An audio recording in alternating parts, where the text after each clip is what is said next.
Hello friend, good morning. तो चलिए आज हम आपको बताएंगे क्लास 10th का हिंदी जो है पाठ तीसरा, भारत से हम क्या सीखें। इसका लेखक है दोस्तों मैक्स मूलर। तो चलिए हम लोग मैक्स मूलर के जीवनी के बारे में पढ़ेंगे। तो चलिए,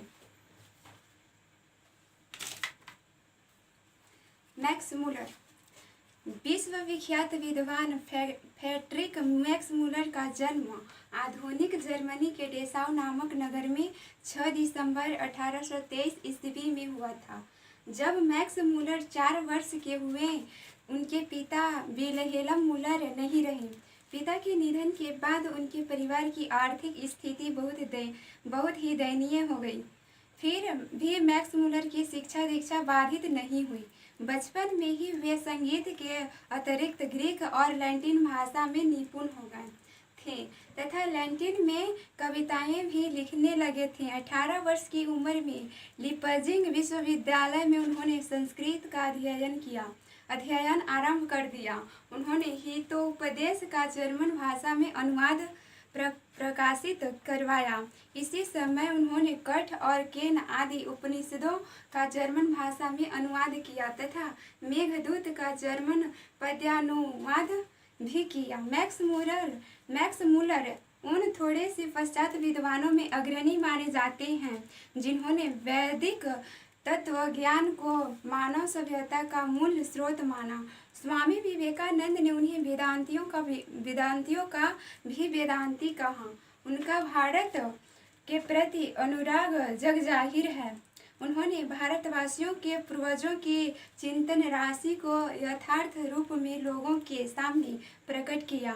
उनके प्रकांड पांडित्य से प्रभावित होकर सामग्री विक्टोरिया ने 1868 ईस्वी में उन्हें अपने ऑर्सोब्रॉन प्रसाद में ऋग्वेद तथा संस्कृत के साथ यूरोपियन भाषाओं की तुलना आदि विषयों पर व्याख्यान देने के लिए आमंत्रित किया था। उस भाषण को सुनकर विक्टोरिया इतनी प्रभावित हुई कि उन्हें नाइट की उपाधि प्रदान कर दी, किंतु उन्हें यह पदवी अत्यंत तुच्छ लगी और उन्होंने उसे अस्वीकार कर दिया। भारत भक्त, संस्कृतानुरागी एवं वेदों के प्रति अगाध आस्था रखने वाले फ्रेडरिक मैक्स मूलर का 28 अक्टूबर सन 1900 ईस्वी में निधन हो गया। तो दोस्तों, ये रहा मैक्स मूलर का जीवनी।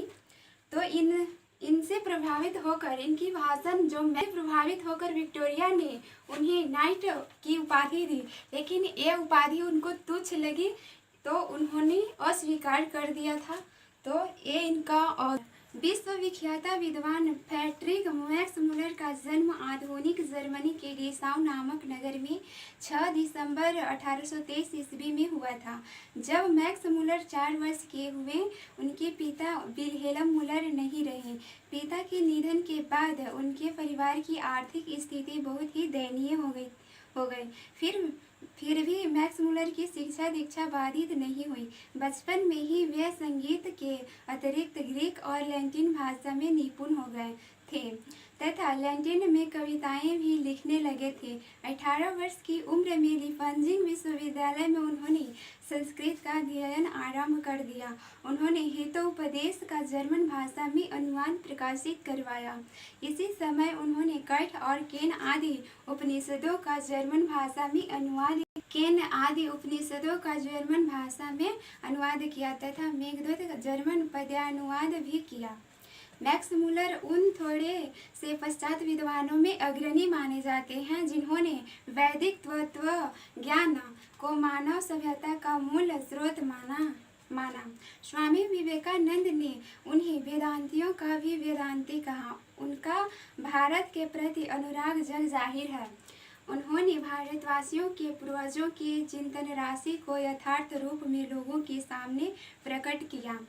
उनके प्रकांड पांडित्य से प्रभावित होकर सामग्री विक्टोरिया ने 1868 ईस्वी में उन्हें अपने ऑर्सोब्रॉन प्रसाद में ऋग्वेद तथा संस्कृत के साथ यूरोपियन भाषाओं की तुलना आदि विषयों पर व्याख्यान देने के लिए आमंत्रित किया था।